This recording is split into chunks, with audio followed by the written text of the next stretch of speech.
In India, no one thinks of themselves as an individual, but rather as a group. The group orientation stems from how close they are to their families.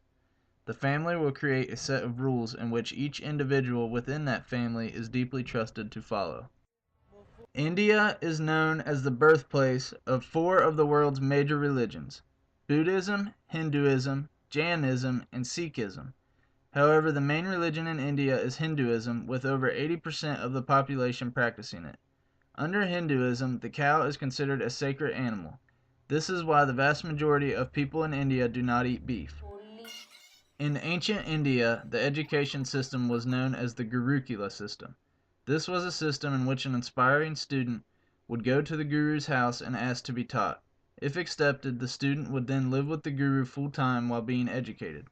Nowadays, the education system in India is very similar to that of the US.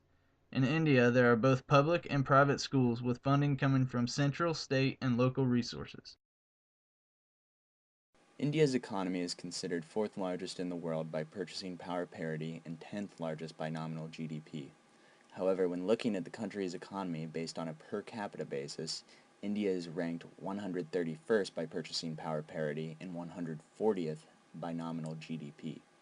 This is largely due to the high concentration of poverty within India. India is currently the world's 9th largest importer of goods and 21st largest exporter. Yet despite their increasingly open market economy, there are still remnants of former autarkic policies. From 2003 to 2012, the country's economy saw average annual growth of around 8%.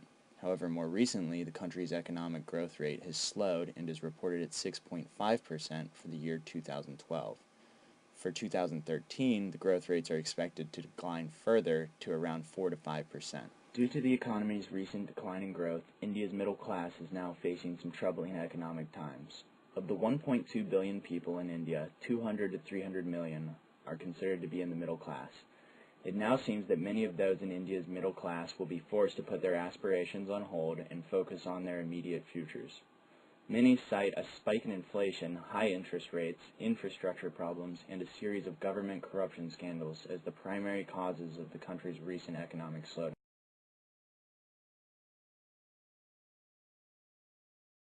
When investing in a foreign country, business risk can be especially high. A common reason business risk increases in foreign countries is that many people do not know the regulations and policies that are in place. So, as an investor, it's important to make sure you will be protected.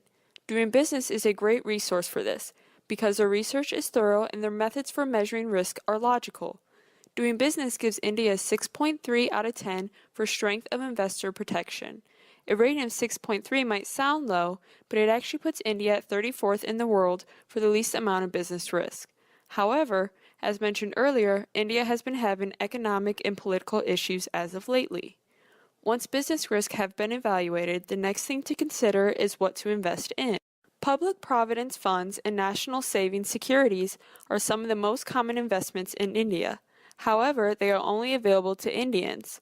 The most popular investments for foreign investors are silver and stock. In 1992, the Securities and Exchange Board of India revised several rules and regulations. A few of these changes were lowering the corporate tax rate on foreign firms by 10%, guidelines that made it easier for foreign brokers, and allowing 100% foreign investment for constructions of roads and bridges. These changes, along with several others, led to India's robust growth.